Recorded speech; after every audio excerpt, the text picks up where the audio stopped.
How's it going, everyone? Welcome back to another episode of the Deadman Mode skilling series. This episode, we get a lot done in terms of leveling up the skills and building up the bank. And at the end of the video, I'm going to talk a little bit about the future plans for this account. But without any further ado, let's jump right into the episode. Here we are with the first level of the episode, 39 smithing. This walk is very sketchy. I feel so unsafe right now. I decided to make myself a nice set of bronze for that fashionscape. There's 40 smithing. There's 41 smithing already. Now I just have to finish up the rest of these steel bars and then I'll get back with the gold ore. Here comes another level, 42 smithing. There's 43 smithing. Only 7 more levels to go. And 44 smithing. And here is 45 smithing. So here is 46 smithing. And as you can see, I'm just about ready to run out of gold ores. So in the next clip, I will probably be training something else. Here we are back with another milestone, 30 woodcutting. I think I'm gonna do a bit of woodcutting just because I have no money to buy ores right now. Here we are with another milestone, 40 woodcutting. So I think I'm going to continue woodcutting for a while until I have enough logs to get a decent fletching level, and hopefully I will be able to get some money together and buy some ores to grab 50 smithing. There's 50 woodcutting. Time to move on to fletching. Here's 30 fletching. I'll be back hopefully with 40. Here is 40 fletching, and let's see how many logs we have left. So about 200 oak logs left, so we'll see how far that gets us. So I just finished my fletching all of my logs that I got, and I ended up with 45 fletching, and now we're going to sell all the bows to the shop and see how much money we get out of it.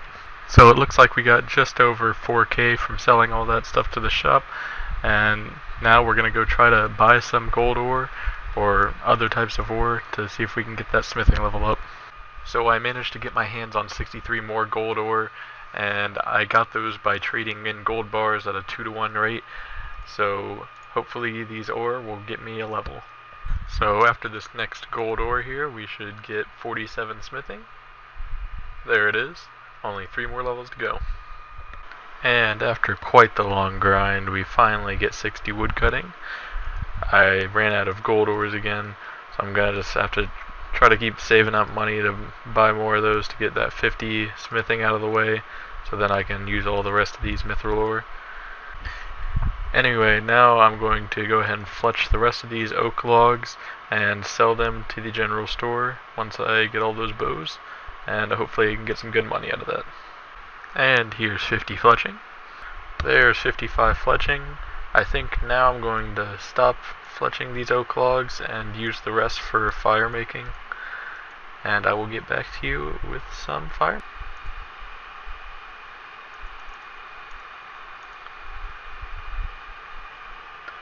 And there's 30 fire making. So I decided to grab a few steel bars and head back over to Varrock so I can try to sell some of my stuff. But here is 48 smithing, and I'm gonna need more gold to get the next 2 levels. Here we go, buying hopefully the rest of the gold ore that I need.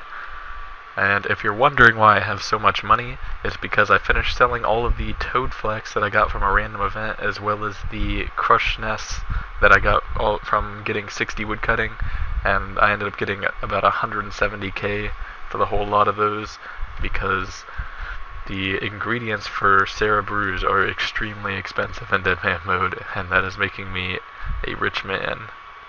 So I just spent the remainder of my 140k on some teleport tabs so I can easily get from Falador to Varrock without having the risk of getting PK'd, as well as some feathers for making mithril bolts that I'm going to be making after I turn all of my ores into bars. And I also spent it on some items for the deposit box, which would be some rune plate legs, a kite shield, a helmet, and a bone dagger. These all items are pretty much just good for storing the money, as well as I got the bone dagger just in case I ever decide to trade up any defense, and that'd be a good weapon to use for that. So yeah, let's get back to smithing. And 49 smithing coming in, only one more to go. After a very long grind, there's 50 smithing. That took a lot longer than I was expecting it to. But anyways, now we can use all of our mithril ore, so I'll get back to you once we finish that. After turning all the ores into bars, I'm still a little bit short on XP, still need about 4.5k, so I'm gonna head over to Varrock and make some maces, and I will make the rest of the bars after I hit 53 into bolts, and I will get back to you once I finish smithing all of them. So I finished making all of the bolt tips, and as I was running back from the anvil to get into the bank, I actually got PK'd, and that was really surprising because I didn't think that someone would have range to be able to get me from outside of the safe zone all the way to like inside of the bank itself. But I'm not too fussed about it. I only lost like a very minimal amount of XP, and I still do have everything in that safety deposit box. Now, due to this incident, I think I'm going to change my build into a tank build.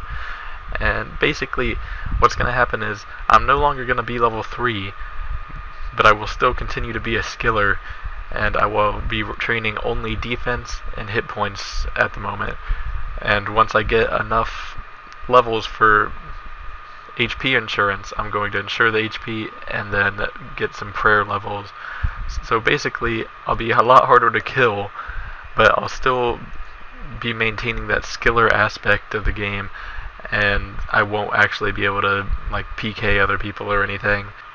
So next episode, I'm going to be training defense and hit points to hopefully put myself in a better position as far as being able to tank other people and not getting one hit whenever I'm walking in Varrock Bank. But anyways, that's all for this episode, guys. I really hope you enjoyed it, and I will see you next time.